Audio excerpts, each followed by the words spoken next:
Shalom, everyone. I'm Amir Tsarfati, and I'm live from Connect here in Galilee. And I know that it's going to be a little different than anything I've done before because I'm all alone here in the studio. My team is home. We were instructed not to reach working places, offices, and stuff like that. And so everything I do right now is being operated from homes of different people. So excuse us if there are sometimes some delays or some glitches with technology. It's not like my team is here and we can run things the way they normally run. Again, I'm Amir Tsarfati. We are 6 days into the war with Iran, and I have so many things to tell you. But more so, the reason for this broadcast is to answer your questions, and there are so many of them that we have already collected from the chat rooms on YouTube and on Facebook and on other platforms. So let's start with the prayer first, and then we're going to move to answer your questions. So, Father, we thank you so much. You are in full control. You are the Holy One of Israel. You are the one that never slumbers nor sleeps. You are the one that is the protector, the redeemer, the savior, and the one that cares so much about your people. And you never change. Although people might think you change, you never change. The gifts and the callings of God are irrevocable. So, Father, we pray right now that you will open the eyes of our hearts to understand the wonders of your words through the lens of current events. Father, we want to add a little bit of current events to what we know in the Bible rather than a little bit of the Bible to what we see in current events, because your word is truth, and we need and want to be sanctified by that truth. In Yeshua's name, amen. So, ladies and gentlemen, shalom, everyone. I'm Amir Tsarfati, live from Connect here in Galilee, in Israel. You cannot hear that, but waves of fighter jets are taking off just from 2 miles away from here, from the Ramat David Air Base, on their way to Iran. I mean, I can't believe I'm saying that, but for the last 6 days, we've been hearing nothing but takeoffs and landings here. Israel is dominating the skies of Western Iran. And the reason why I'm saying Western Iran is this is where the major events take place. That's where all the nuclear sites, this is the capital, this is where their missile silos, this is where all of the things they want to hide from us and they want to use against us. Now, anything that is east of that region is maybe not in full control of us, but it is harder for them to launch rockets and to hide things over there because rockets won't be able to make it to Israel if they're too far in the east. So, ladies and gentlemen, 6 days into the war, and Israel is crushing Iran to the point that Iran is begging us to stop. There's so many indications that that's the case. But the good news is that President Trump made his decision already to join the war and to take the situation and literally use it to create new reality in the Middle East and all around the world when it comes to the axis of evil and to the free world. So let me start by telling you a little bit of how it all began, because a lot of people don't understand the history of this whole conflict. They don't understand. And just like with Gaza, people say, oh, Israel is attacking innocent people. I mean, they lived in peace, and one day you just entered and you are destroying Gaza. That's baloney. Israel wants to live in peace. Israel wants everyone to recognize its right to exist, and Israel is willing to coexist with others. The problem that Israel has is with those that do not see the right of Israel to exist and are actively working to prevent that right and to bring about our annihilation. Ever since February of 1979, Iran became one of the biggest enemies of Israel. It was one of the biggest friends of Israel. But Ayatollah Khomeini arrived on board Air France flight and was welcomed into Tehran. The stupid left, combined with jihadists and with those who hate the government, they worked together to bring about the Islamic Revolution. They just forgot that when the revolution starts, the left is going to be gone, and anyone that is liberal will be gone. And they made sure that even the military and the police of Iran prior to that time will not be the dominant force in that country. Khomeini realized that he cannot trust the military and he cannot trust his police, and he created two parallel entities: the Iranian Revolutionary Guards, which is parallel to the military, and the Basij, which is parallel to the police.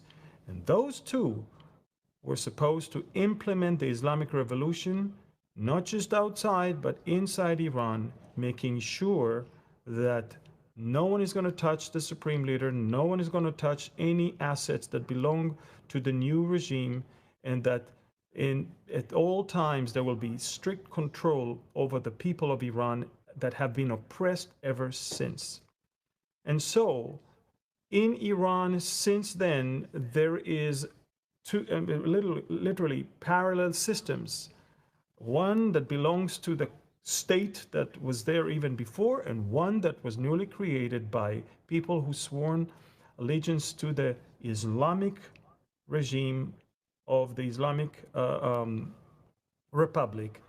And with them, the ideology of destroying Israel became more important than taking good care of their own people. And therefore, Iran was stuck 40 years ago with whatever it takes to the actual welfare of its own people. As of today, within 6 days, Israel managed to do unbelievable things. But before I say that, I need you to understand, folks, that for the last 40-something years, 47 years, Iran built itself as a regional superpower. And then Iran started building its own proxies who presented themselves as superpowers in their own region. For example, the Houthis and the Hezbollah and those in the Palestinian areas, and of course in Iraq and in Syria. And they became elements that the local governments started fearing of. Iran used two things. Iran used funds and weapons, and Iran used psychological warfare and propaganda. If Israel within 3 days managed to completely cause the collapse of the Iranian superpower, you can understand that almost everything everyone were afraid of was mostly based on the propaganda that we call their bluff right now. It is the same thing that happened with Hezbollah and with others all around the region. Big powers like Europe and America and the regional countries in the Gulf were shaking, were trembling, were fearing Iran because Iran presented itself as something so strong, so big, so undefeatable that everybody started, being afraid. And everybody overestimated Iran. The moment Netanyahu realized there's a bluff is when he killed Nasrallah, and the quick collapse of Hezbollah that led to the quick collapse of Assad and all the militias that Iran had in Syria, that led to the quick collapse of so many of its allies, even in Iraq. convinced Netanyahu that if Hezbollah collapsed so fast, and Hezbollah was built as a model of the Iranian Revolutionary Guard, almost share the same flag, just different colors, the same emblem. Then he realized, I need to make the move. Now remember, there's a new president in White House, a president that preferred first to enter negotiations with Iran, and Netanyahu told President Trump, we know, we don't think, we don't hope, we know that Iran already began its race for a bomb. It's not anymore enriched uranium. And I'll show you in a few seconds the difference between just uranium and what they do with the uranium for a bomb. It's two different things. We already knew that they are weeks before everything that makes the uranium a bomb. And for Netanyahu to give Trump those 60 days without attacking in the Middle East, just simply because he knew from day one that Trump will allow him to strike on day 61st. That's it. And that is exactly what happened.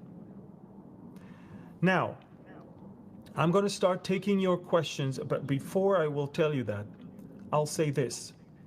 Israel began this operation by surprising the Iranians in their bedrooms.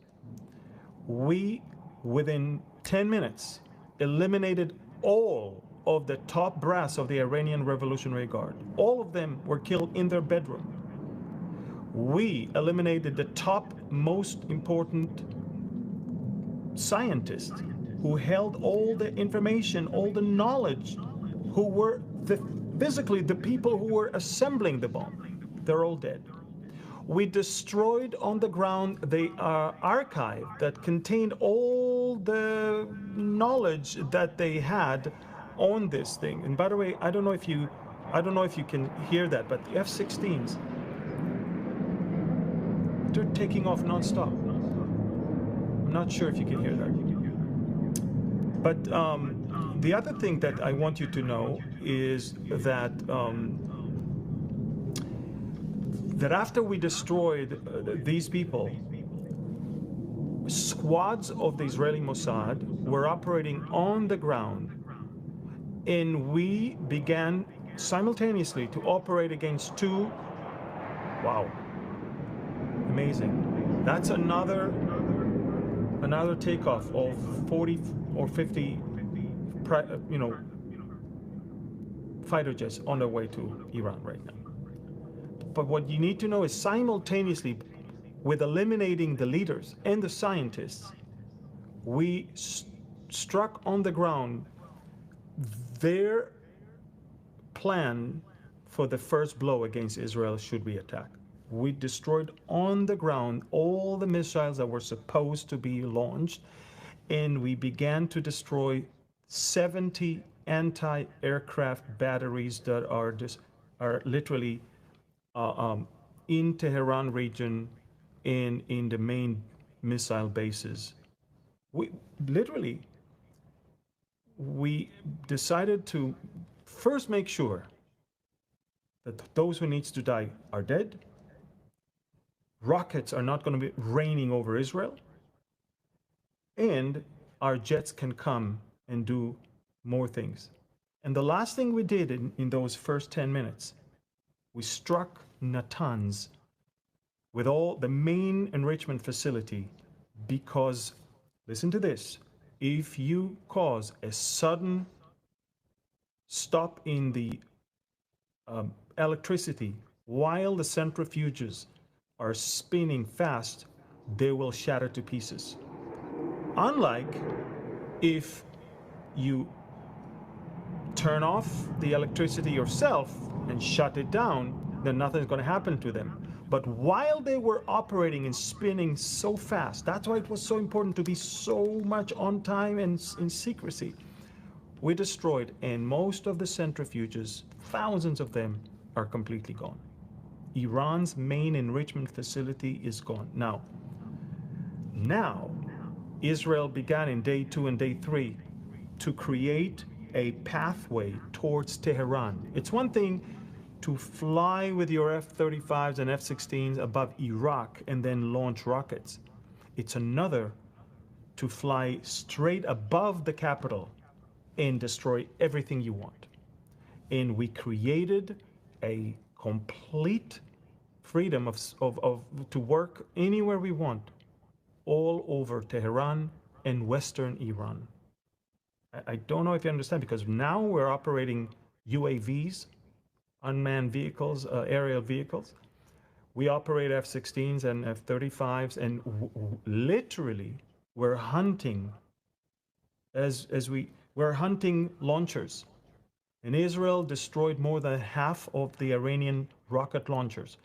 So even if they have rockets, missiles, they can't use them because our launchers are not there.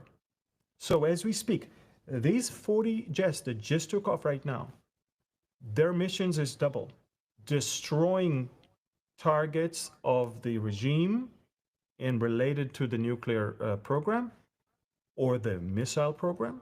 And the other target is to hunt launchers before they strike Israel. And that is exactly why, starting from June 13, they started by launching few barrages of 50 to 60 rockets each. Now it's declining to 5 to 10 rockets, and because they're lacking launchers.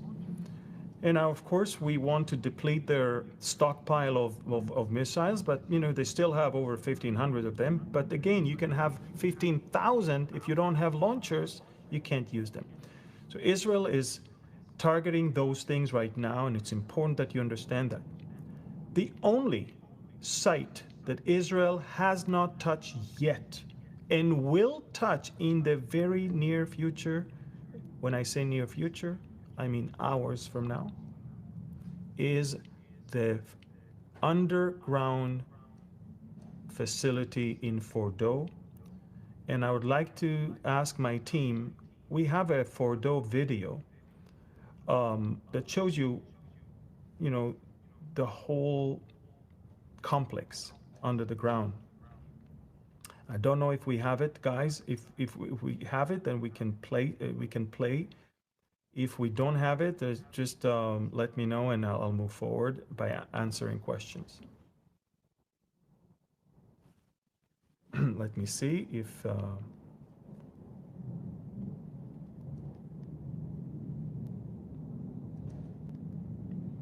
right.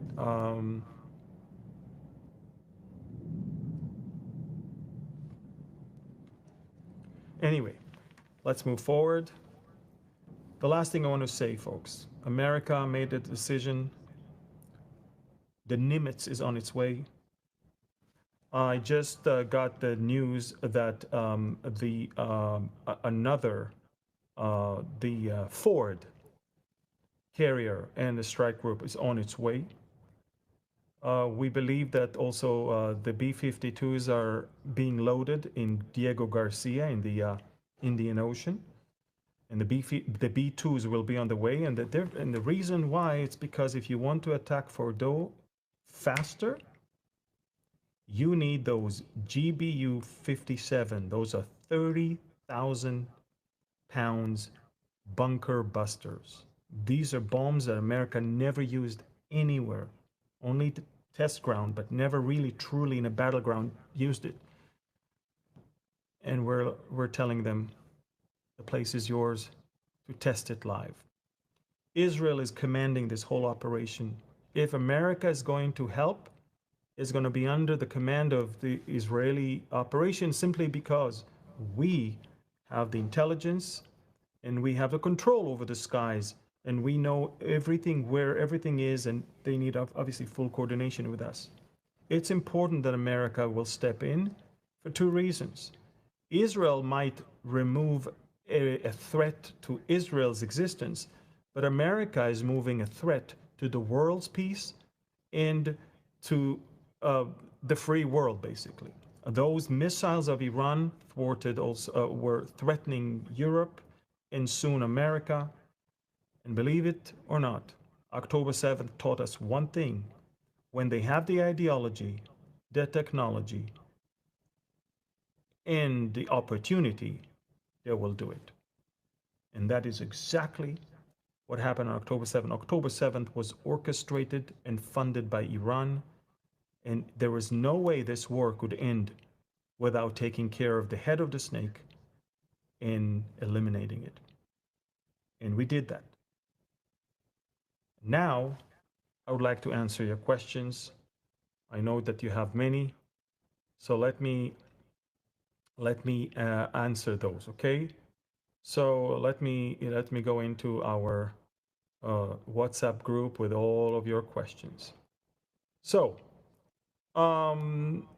Annalisa, is Israel's attack on Iran considered illegal in the eyes of the international law? I don't know, and I don't care. Iran is deceitful. They deceive the whole world.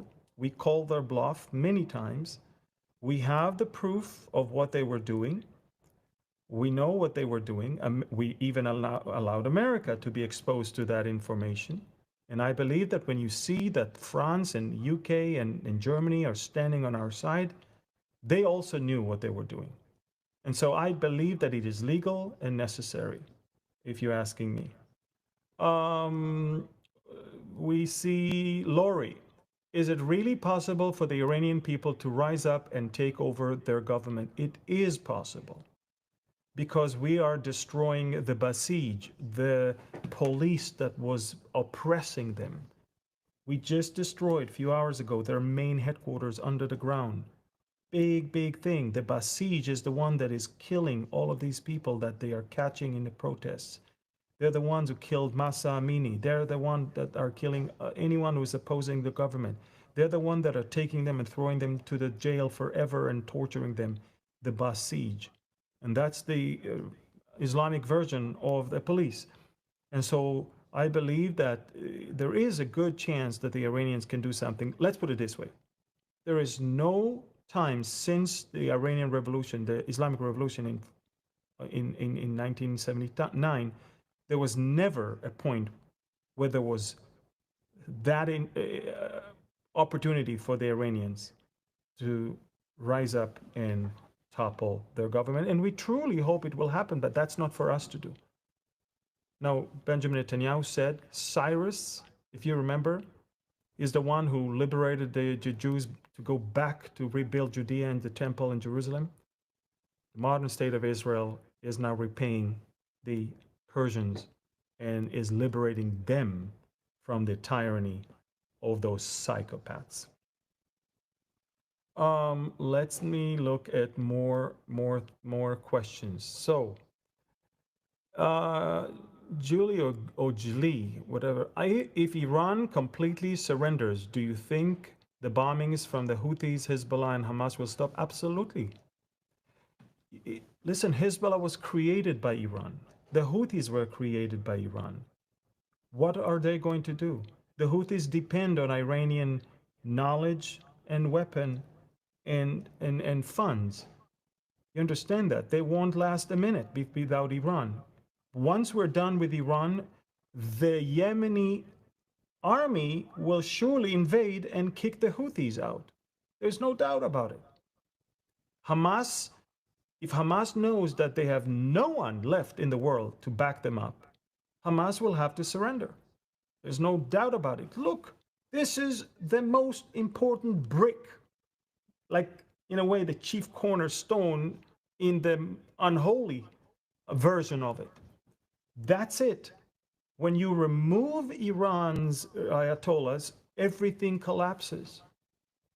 And that's when we're going to have peace with Saudi Arabia and peace with other countries in the region, as well as Indonesia and others, because they understand, first, I want to be next to the strong one. Second, I'm no longer threatened by Iran. The only reason why all of these Gulf countries were always hoping that there will be no war is because they were afraid of the Iranian reaction. And right now, when we reduce the number of drones the Iranians have and missiles the Iranians have, and when we topple everything, we bomb everything, we destroy everything, that threat is removed. the Emirates and the Saudis and the Bahrainis and the Qataris. That's it. They don't need to, excuse me for my French, be brown nosers anymore. That's it. They don't need anymore to show solidarity with the Islamic regime of Iran. They better now show solidarity to the people of Iran. More questions. Will Israel take out Khamenei? Next, Joanne. I want to see the Iranian people liberated from this wicked regime, but I can't fathom how the fulfillment of the prophecy in Ezekiel will occur without the Ayatollah's influence in Iran. Look, you're right. I mean, it makes sense that the Ayatollahs will stay, but unless there will be a period of peaceful time without the Ayatollahs, and then somehow another vicious regime will rise and join Russia and Turkey against Israel. That's another option because, look, one thing I know, Iran, Persia will join Russia and Turkey, Sudan and Libya against Israel because the Bible says so, and the Bible is truth. It's the most accurate source of information ever. Now, are they the Ayatollahs or someone else? I don't know. I'm not even trying to speculate. For the sake of the good, wonderful Iranian people, I hope they'll have some time of some liberation here. But biblically, Persia is going to join a war against Israel. These are the facts. What's going to happen with the Ayatollahs and how it's going to happen with the Ayatollahs, it seems like it's very likely for America to actually be very active to topple the Ayatollahs because the Ayatollahs will never change their ideology. You have to understand. Even if you take away their capability right now, they will still somehow want to destroy Israel and threaten the world because that's their ideology. So, will Trump leave them in power or not? That's his thing because he runs the big picture. For us, we needed to do three things. Remove their missile program, their nuclear program. And by the way, missile and nuclear work together because missile can carry the nuclear. You can have a nuclear warhead, but without a missile, it'll stay in your house. And the third thing we want to eliminate is the ability of Iran to basically activate proxies that will do the dirty job for them. And that is exactly what Netanyahu said. He said, what we were fearing is that the Iranians will send a nuclear warhead or a rocket to the Houthis to do the dirty job. Because that's the logic of the Iranians. We don't want to, make our hands dirty. Let Hezbollah do that. Let Hamas do that. Let the Houthis do that. They always try to push everybody from them. They say, no, it's not us. We didn't do it. We have nothing to do with it. Well, that's what we need to do, to cut that cord so those proxies will completely wither and die. So these are the three things, because when you have a nuclear warhead and you have the missile to carry it and you give it to your proxy, that's it. So we want to make sure these three don't happen. America is thinking big. For Trump, I think the Ayatollahs are the problem because they will always pose a threat. And so he may want to topple them in a passive way, in a way that he will cause the world to see that they're unfit and cause the Iranians to rise. It's very interesting because Trump got a phone call from Putin a few hours ago. And Putin said, I would like to mediate between Iran and Israel. And Trump says, that's nice of you, but I think you should stick with what you have right now with Ukraine. The Chinese are not going to help them. They already said that they are seeking for diplomatic solution. And the way America is behaving right now will also set the tone with what China might do to Taiwan. And you have to understand that Trump, and this is exactly what Huckabee Ambassador Huckabee tried to say. This amazing opportunity or mission is not something you were looking for. It was looking for you. Um, okay, I see now that we received a warning. Rocket launch is expected. Okay, if there is a siren that goes off, I'm gonna have to clear this place and run for 10 minutes into the or more into the bomb shelter here, and then be back whenever they allow us to be back. Okay. Let me see.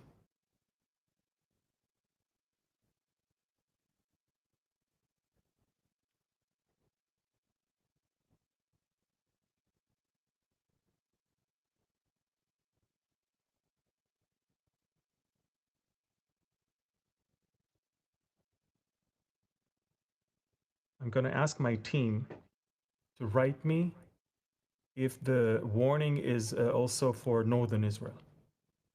If you can write it for me, I would appreciate. Because the warning right now, the warning is to stay by a protected area, not in. So this is what I will need to know from you guys, so I don't have to be surprised here.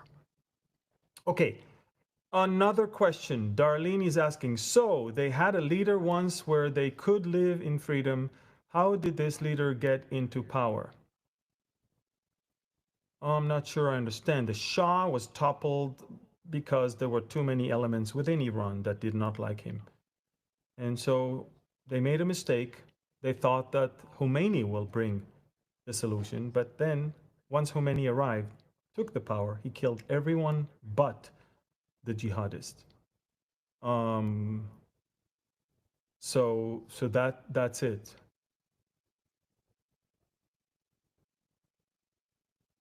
Ark is asking, will any of this somehow connect to the Damascus prophecy in Isaiah 17?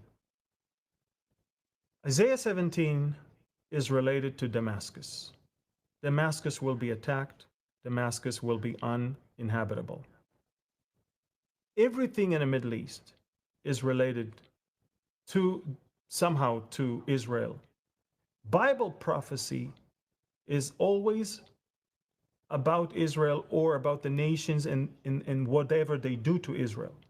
The Bible prophecy is not talking about wars between nations and themselves. So if there is a prophecy regarding the destruction of Damascus, it is related to a threat that is there, or somehow something that happens to Damascus due to the fact that it posed an existential threat to Israel. How and what? God knows. I'm not here to speculate. I'm here to say that Damascus for sure will not stay standing. It's the oldest standing city in the world, and it will cease from being a city. And that's what Isaiah 17 says. And that might be the trigger for the Ezekiel war. Let's see. We have...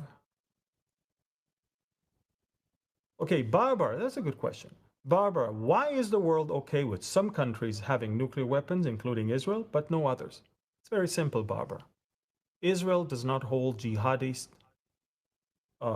ideology that is calling for the destruction of other people. Iran does. Iran has been calling openly, publicly for the destruction of Israel.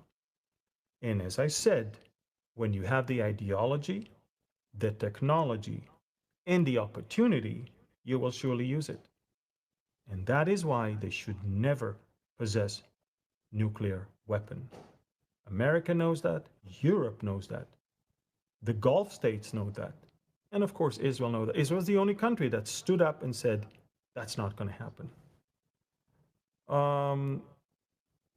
Okay, about 8 launches from Iran. This is the first Iranian barrage in 18 hours. aimed at the center of Israel. Okay, so there's a good chance I will not have alarms here. But if, for some reason, when the rockets make it to Israel, and this warning will expand to more areas, I will have to leave, rush to the bomb shelter right outside of my of Connect here, wait there, and then come back when it's okay. So more questions, okay? More questions.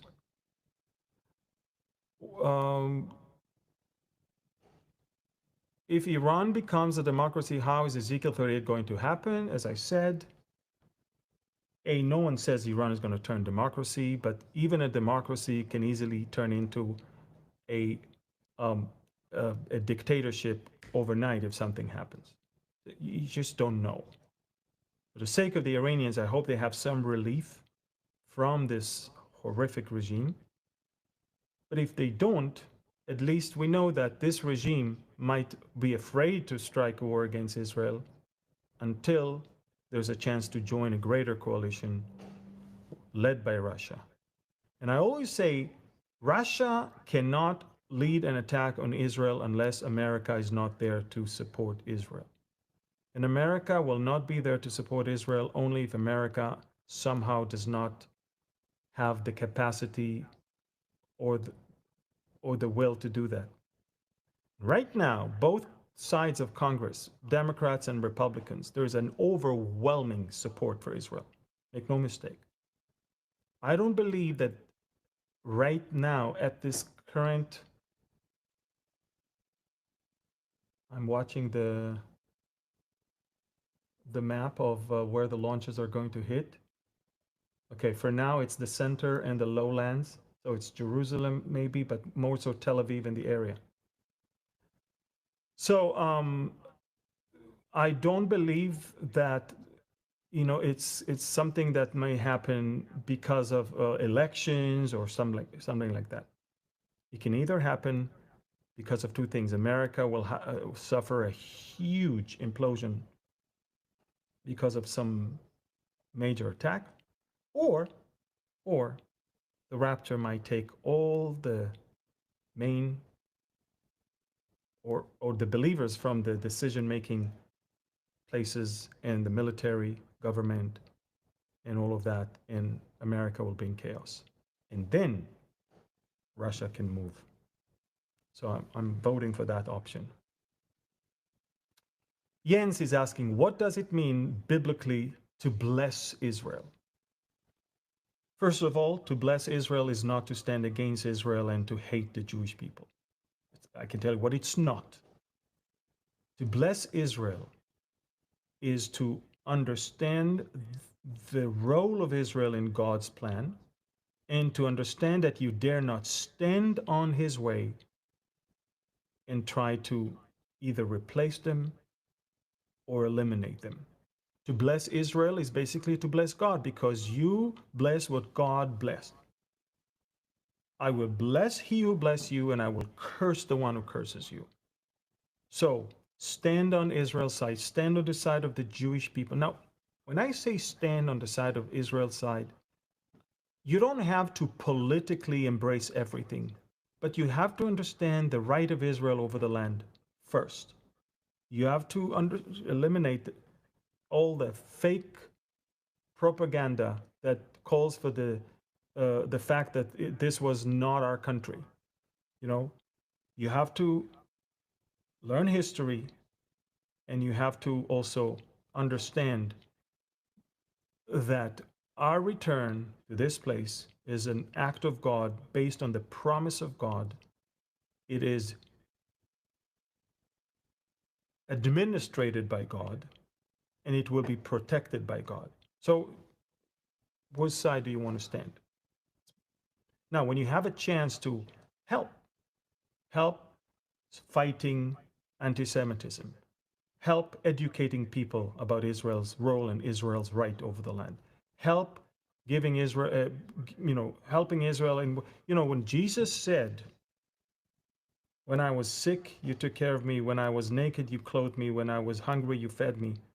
These were practical things that he talked about, that Israel would endure through the tribulation, and nations will be judged by whether they did that or not to them. Because he said, if you did that to the least of my brethren, it's as if you did that to me.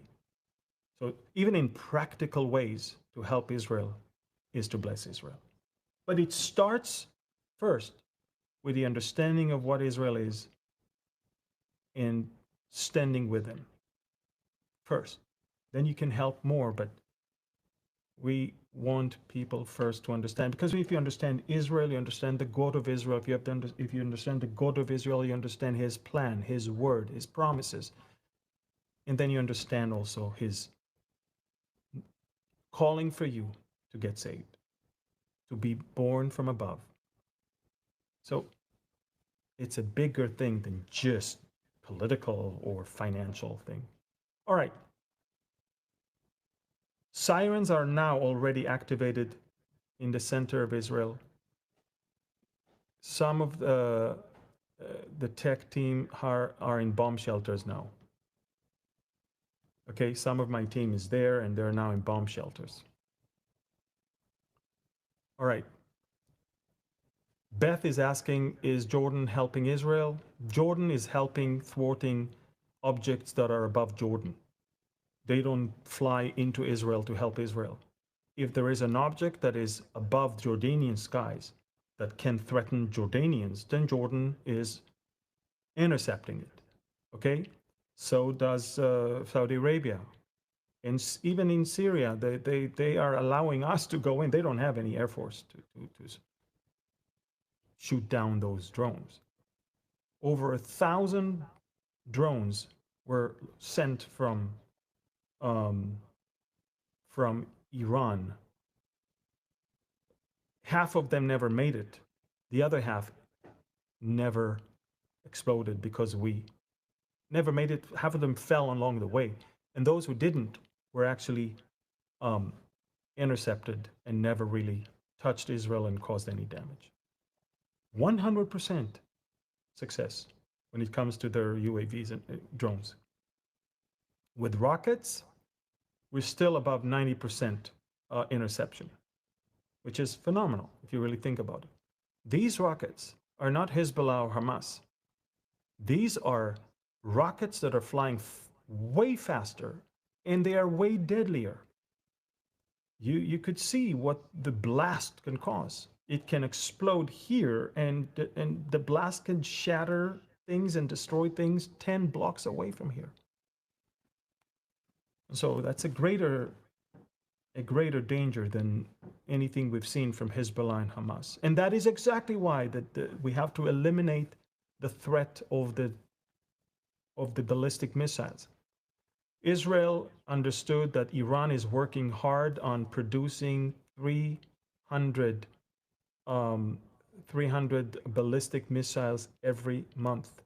That's 3,600 a year. Multiply that to understand how much they were about to have and how much damage they could cause any country around. And their missiles are getting greater and greater range, so they could easily hit not just Israel and the Middle East, but also all of Europe and also parts of America. Remember 3 aims to this operation. 1, to eliminate their nuclear program. 2, to eliminate their ballistic missile program. And 3, to cut the cord and kill this whole proxy armies that might be those who use the rockets and the nuclear warheads. So we're working, we're not afraid. Within 6 days, Iran is already on the floor. That's it. Now, they are trying to shoot, look, these are 6 rockets or 10 rockets that they just, launched. Do you understand how many rockets they were planning on launching each barrage? Hundreds. And even if you could thwart 90% of them, let's say 300 rockets or 500 rockets are sent, that means that 50 rockets can actually fall and kill hundreds of people. if not more, and not to mention the sites that they could hit and the damage that they could cause to the country. No country can afford living under such threat. From a country that is, ideology, its ideology is to destroy us. It's never going to happen. Okay, explosions heard in the center. All missiles were successfully intercepted.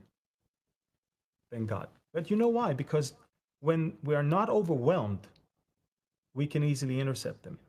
When they send too many, it's hard for the systems to deal with all of them. That's why those fighter jets, the first thing they do is hunt the launchers. When we diffuse that threat, then even if they have rockets, they cannot launch them. So Israel is operating in three different arenas right now in Iran. We're hunting for launchers. We're destroying nuclear targets. And nuclear targets are not just the enrichment. There's many more stages. There is the place where they manufacture centrifuges. There's the place which is the conversion center from liquid back to metal. There is a place where they can where they're working together to put the detonator. And there's a place where they're testing it. There's so many different things that are beyond just centrifuges and uranium. And so we're systematically attacking all of them. And again, if there is one site that we believe it's good to wait for America to hit, because America has the only plane that can carry the GBU-57. That's the B-2 Spirit stealth bomber, or the B-52s. And so all I'm trying to say is that great things are happening right now. The world is stunned by the diversion operation that shocked the Iranians and literally took them off their balance and caused us to, within 2.5 days, to have complete freedom in their skies. Think about it. A foreign nation dominates your skies. Literally, we can do anything we want, kill anyone we want, destroy any building we want. And this is 1,500 to 1,800 kilometers, over 1,200 miles away from us. Israel is now going to allow America into Iranian airspace. Do you even understand what I'm saying? Israel will grant permission to American bombers to bomb in Iran. Israel granted permission for 3 passenger planes to take off and land in Oman just a few hours ago. We could have bombed them. But we got information that the people on board are people who are actually fleeing Iran towards Oman for the sake of negotiations. So the Americans told us, let them go. And we did. But you understand, we dominate. We control the entire airspace of Western Iran. And by the way, Eastern Iran is kind of irrelevant, because the range is too far for the rockets from Eastern Iran.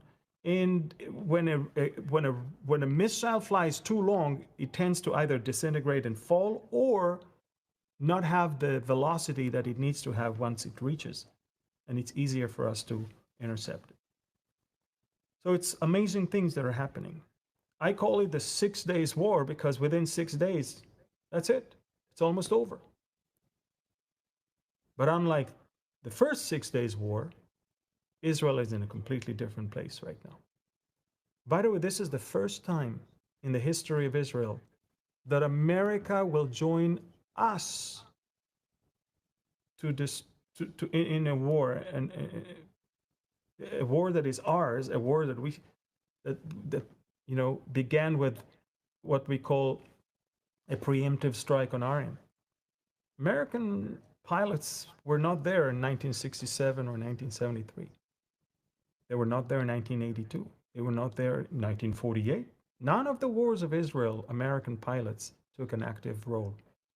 Yes, we received supplies of ammunition and weapon, but to have US pilots using US bombers with US bombs in a war that was initiated by Israel to eliminate an existential threat to Israel. Unheard of. Amazing, phenomenal, and I believe that it says a lot about where we are right now. And from the very beginning of this war, I've been telling everyone this war will end up with Israel 10 times stronger. October 7th was our biggest tragedy and our biggest opportunity. It woke up this lion, and people like a lion, Am Kelavi, people will rise like a lion. This is the name of the operation from Numbers 23. And Netanyahu realized on October 8th already, I'm not going to anymore buy this stupid doctrine that we never, ever should attack anyone that poses a threat. Anywhere we see a threat, we have to eliminate it without being apologetics about it and without being afraid. You know, a year and a half, 2 years ago, Israel was afraid to remove a tent that Hezbollah erected on the slopes of Mount Hermon. Why? Because lest Hezbollah will fight us. We were afraid to do something in the West Bank, lest Hamas will shoot rockets from Gaza. We were afraid of our own shadow because our stupid left liberals convinced us that don't provoke them and you'll have peace with them. Yeah, we saw on October 7th the peace. Netanyahu on that day decided, this is it. I'm no longer going to let the military or the left dictate anything. I will dictate it.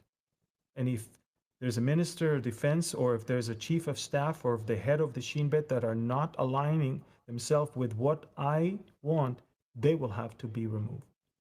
And that's it. And that's what we have right now. And he appears to be now the strongest leader in the world. He is hunted by the deep state. Even Trump said today on camera, Netanyahu is a good man. I don't understand how bad he's being treated in his own country by the deep state. I'm adding that. He can't imagine that in the middle of a war on 7 fronts, they're prosecuting him for things that never happened and talking about stuffed dolls of Bugs Bunny with him. It's just beyond bizarre. I'm so ashamed. I'm so embarrassed that these are the stupid imbeciles that are manning our judicial system.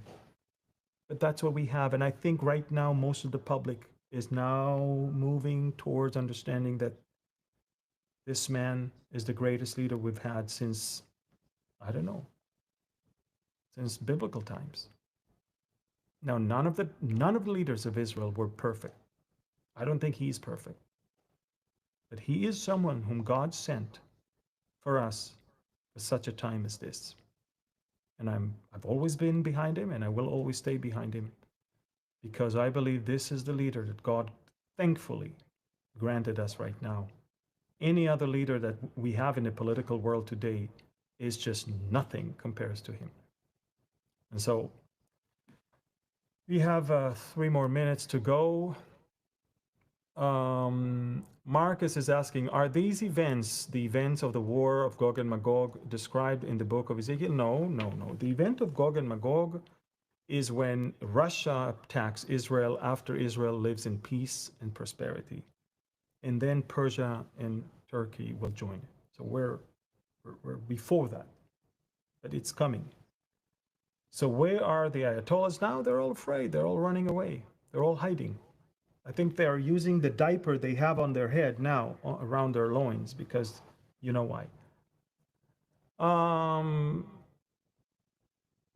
if I can tell you, I believe we live in the days of Ezekiel. I do believe that. We are watching, because Israel has to live in peace and safety and prosperity, which we will have now, right before that war. And this is why, I think that my coming book, maybe Ariel, you can put it right now, Exploring Ezekiel, is something that will really put everything together.